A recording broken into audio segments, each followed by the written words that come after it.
Welcome to Sarah's Place. I'm Eric Gall, founder of EA, or Empowering Ability, and this is my sister. Sure. And today, just quickly visiting, or not quickly, but here for a visit with Sarah, and we thought we'd take an opportunity to shoot this quick video here for you.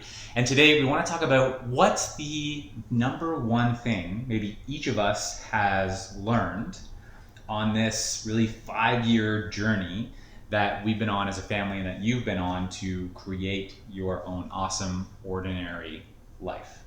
So maybe before we share that kind of both of our number one things that we've learned along the way, I just want to quickly talk about what has our journey been like, right? So we really started this thinking back in 2015, right? And so 5 years ago. And if we fast forward till now, how long have you been in your new home for? Just over a month. Just over a month. So everything's still pretty new. Right? So we want to share kind of our learnings along the way so far. But back to 2015, where were you living in 2015? With my brother at his house. No, you weren't living with me in 2015. We gotta go back a little bit further than that, right? 5 years ago. I'm at my parents' house. Right, with mom and dad. And then 2 years ago, you moved out of mom and dad's house. And with Right. my brother Eric. As roommates, and then we lived together for 2 years, and then you moved into your new place, right?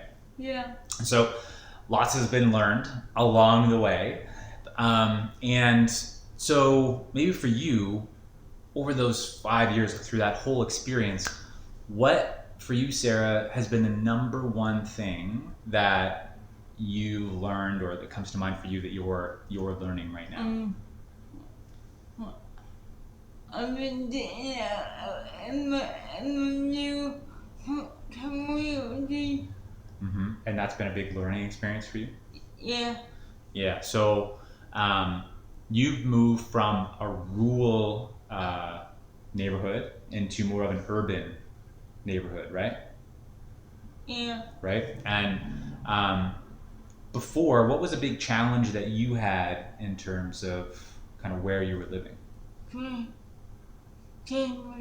Transportation. So, no public transportation. You couldn't take your electric wheelchair and go anywhere close because the battery would die before you get there. So now here, where you're living in more of an urban area, what are you able to do? I can go to places. Right, and you can take your electric wheelchair and go do that. You don't even have to take public transit to get to a lot of places, right? Including one of your favorite places. Starbucks. Right. So a lot to learn there, right? And a lot more, freedoms and choice and being able to wake up in the morning, hey, I'm gonna go grocery shopping and be able to do that, right? Would you agree with that? Yeah. Yeah, and you've got some supports that might help you to do that and learn those things. So that's a big, learning for you. Would you agree? Yeah.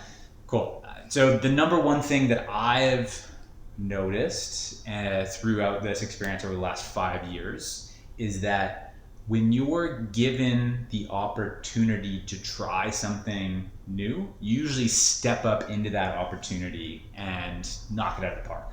Or you are a lot more capable than maybe you thought that you were, or other people thought that you were. Would you agree with that? Yeah. Right? So 5 years ago, I don't think many people, and maybe even including myself, would have believed that you would have had your own place, and here you are today in your own place. But there's been many kind of smaller things that you've tried along the way and done really well at, and that's kind of led everybody to believe that you can do more and more and more, and now you've got your own place. Yeah. Right? So it's kind of cool how that growth has happened. So I just wanted to share kind of those number one things that we've learned along the way. So for you, it's the experience of trying new things and navigating those new unknowns out, right? And I can understand how that would kind of be continuous learning and growth for you. And right now it's focused in your community and getting out and doing that. And I think what I'm saying goes along with that in terms of, making sure that you're getting opportunities to try and you thrive when you step into those opportunities and you're well supported. And your capabilities grown so much, or your independence, right? So Yeah. yeah, awesome. Cool. So thanks for watching today. If you're interested, I created a new guidebook around independence and how to support your family member or how to support a person with a developmental disability to grow and develop their independence. So you can get your copy at empoweringability.org/independence. And that's all I've got for today. So together, let's take a step forward. Want to say bye? And boy. Don't be so happy about it. You can smile a little bit. Try smiling. Smile. Bye. Bye.